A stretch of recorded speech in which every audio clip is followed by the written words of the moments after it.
حضور علیہ السلام کی محبت سے معاشرے کے دکھ جو ہیں وہ سمیٹے جا سکتے ہیں۔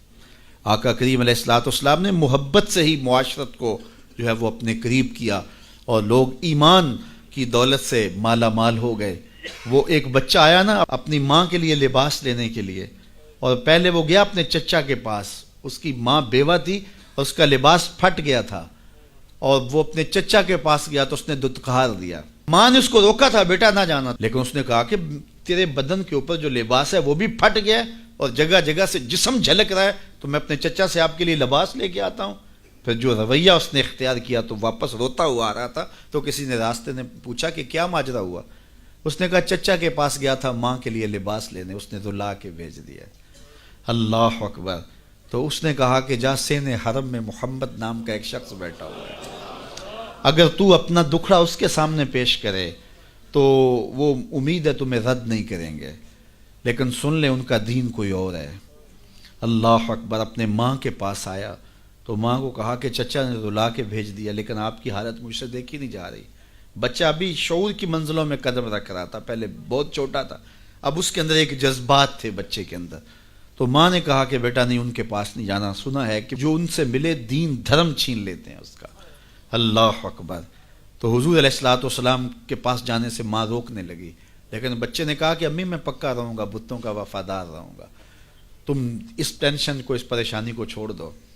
اور حضور کی خدمت میں حاضر ہوا۔ حضور صحن حرم میں چادر اوڑے بیٹھے ہوئے تھے، اور جا کے کہنے لگا میں پہلے بات آپ سے کر لیتا ہوں، آپ کا دین میں نے قبول نہیں کرنا۔ حضور مسکرا کے بولے بیٹا بتاؤ کس لیے آئے ہو؟ کہا میری ماں بے لباس ہے، میں آپ سے لباس لینے آیا۔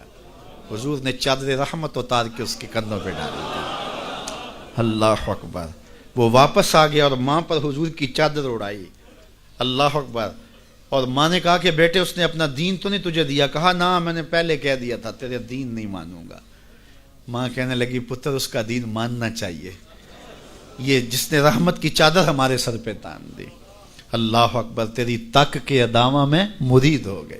اس بوڑھی عورت کا قصہ بھی آپ نہیں بھول سکتے، جو گھر کا سامان باندھ کے اپنے دروازے پہ بیٹھی ہوئی تھی، اور اس نے سنا تھا مکے میں ایک جادوگر آیا ہے جسے ملتا ہے اس کا دین چھین لیتا ہے، کہیں ایسا نہ ہو کہ کہیں اس سے ملاقات ہو جائے اور وہ دین ہی میرا چھین لے، مجھے شہر چھوڑ دینا چاہیے۔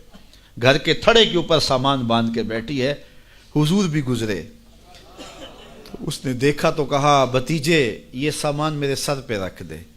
حضور نے سامان اٹھایا، دیکھا تو بوجھل تھا، وزنی تھا، اور بڑھیا کو دیکھا تو کمزور تھی۔ تو کہا کہ بڑھیا اگر چاہو تو جہاں چاہتی ہو میں خود نہ چھوڑا۔ اس نے کہا اس سے بڑی مہربانی کیا ہوگی؟ حضور نے سامان اٹھایا ہوا ہے اور بڑھیا سے باتیں بھی کرتے جا رہے ہیں۔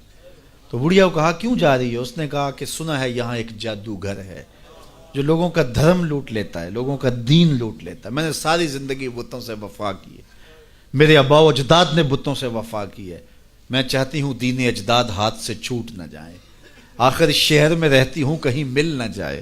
خیر حضور نے کچھ نہیں کہا، اس کا سامان نہیں پھینک دیا کہ ٹھیک ہے تم پھر جاؤ۔ سامان اس کا اٹھایا اور جہاں تک اس نے جانا تھا سامان پہنچایا، سامان سپرد کر کے واپس پلٹنے لگے۔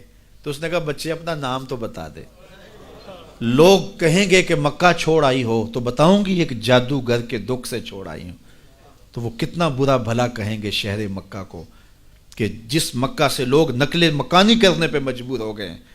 تو میں انہیں یہ بھی بتاؤں گی کہ جس مکے میں جادوگر رہتا ہے اتنا اچھا نوجوان بھی رہتا ہے، تو تیرا نام لیا کروں گی، تیرے قصیدے پڑھا کروں گے۔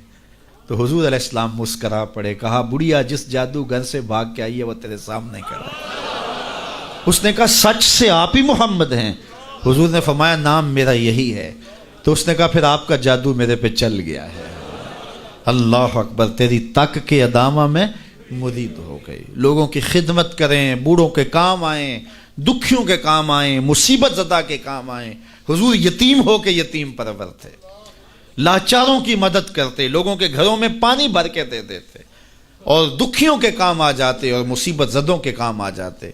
تو حضور سے پیار کرنے والوں، امت میں آپس میں حسد نہ پھیلاؤ، بغض نہ کرو، نفرتوں کے پہاڑ کھڑے نہ کرو، ایک دوسرے سے پیار کرو، جڑو، امت وحدہ بنے، اور اپنے ماحول کو، اپنی معاشرت کو ایک خوبصورت معاشرت کا رنگ دو، اور اپنی زندگی کو حضور کے نام کر دو۔